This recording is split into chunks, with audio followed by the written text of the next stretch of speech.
So it's finally on there. But I'm not going anywhere fast. Alright, so it's been a while. This has taken me a lot longer than I thought. You ask me to change brakes or replace an exhaust, or I can do a lot of stuff to a car. I got, I'm old, so I have years of experience working on different cars, and the Haynes manual is always a plus, for a backyard mechanic like me. But, if I was to have done this completely by myself, I would have taken, tape and taped up every line, and put a piece of tape on every line and labeled it, what the line was and everything else. So pretty much when everything got torn out, the intake manifold got the stock one got torn out. My buddy and his friend did it. They're both ASE techs with 10, 12 years experience, and they just tore everything out. So put it back together.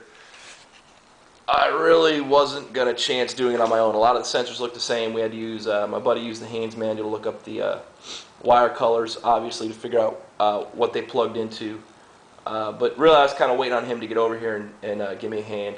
And obviously, he's working on cars, 8 to 10 hours a day, so he wasn't really looking forward to helping me out.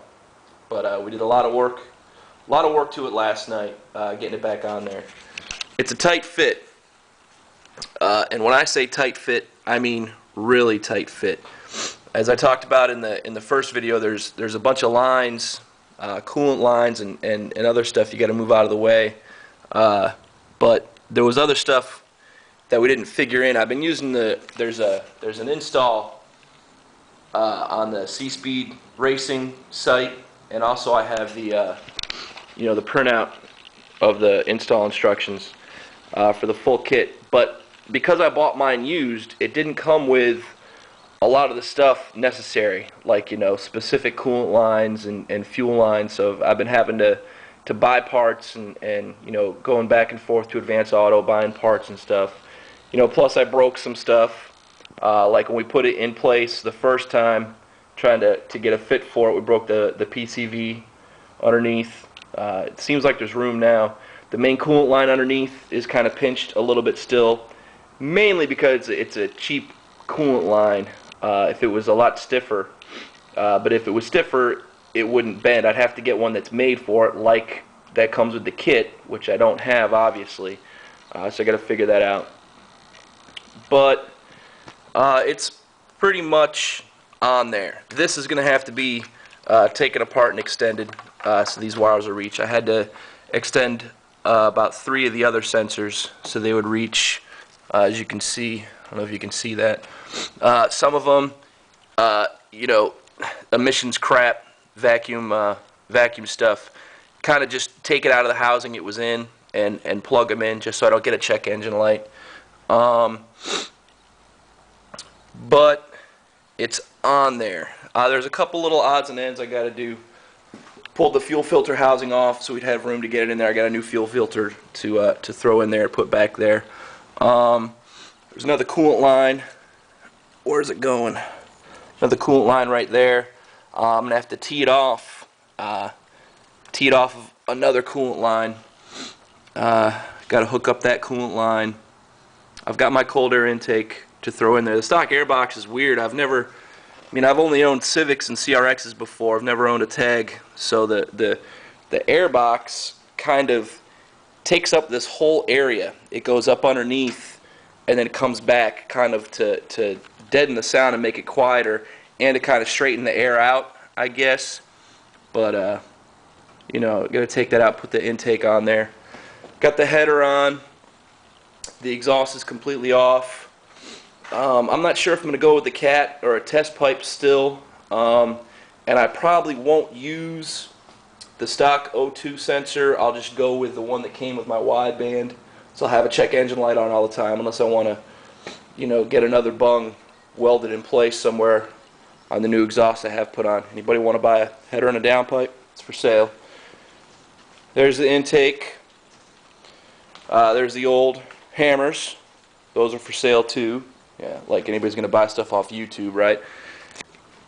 Got the rotas. Got my tires, my old tires mounted on the rotas. Let me tell you, and I'm gonna show you one because I think they're horrible. These center caps are really gay. I gotta tell you. I mean, it's either use them and they look pretty stupid on there, in my opinion. It looks a lot better through the camera now because it's dark, but let me tell you, they look pretty bad. Or kind of like spray paint the center black on each of the hubs so it'll match. But yeah, I don't know. Whatever. I could crawl under there and show you what I'm talking about underneath, but I'm definitely not going to do that. No. Had enough of that last night. But it's almost there. So, just part two. Just, if I could, you know, saving money's awesome. You know, I'm all about saving money. But I got to tell you, a couple things would have been easier. If I had bought the kit brand new, which would have been more than twice the price I paid for it used, I would have had everything I needed. This piecing parts together, it's a lot cheaper and it'll work fine. The reliability is going to be the same. It's just that, you know, I don't have the, you know, the years of experience working on Hondas to, you know, just be able to look at something and be like, oh, that's that. You know, not that intelligent when it comes to these. But I'm going to go with the stock injectors for right now. I got to grind these down a little bit to make them fit, not in width, but got to flatten out one portion to make it fit on there correctly. Still got the stock fuel pump. Like I said before, everything's going to be stock. I just want to make sure it runs. A lot of, well, not a lot, but a couple people have been telling me it's probably going to run lean without any kind of fuel management. I'm probably not going to go with the Honda for the simple fact of I'm probably not going to be beefing this up anytime soon like I thought. I just want to get it back on the street, drive my F-150 every day to and from work. Even though it's a nice damn truck, 15 miles a gallon gets kind of old, and I got the Edge Evo on it. So, you know, level 3, you know, gives you a lot more power, and you want to get on the gas a lot more. So I need to get my tag back on the road and stop driving the truck every day. So probably just going to keep it stock for a couple months and see what I want to do with it. But yeah, difficult build for my skill level, but not out of the range of a couple guys doing it. You know, just you know, take the amount of time it's been taking is a lot longer than I thought. But that's it. Peace.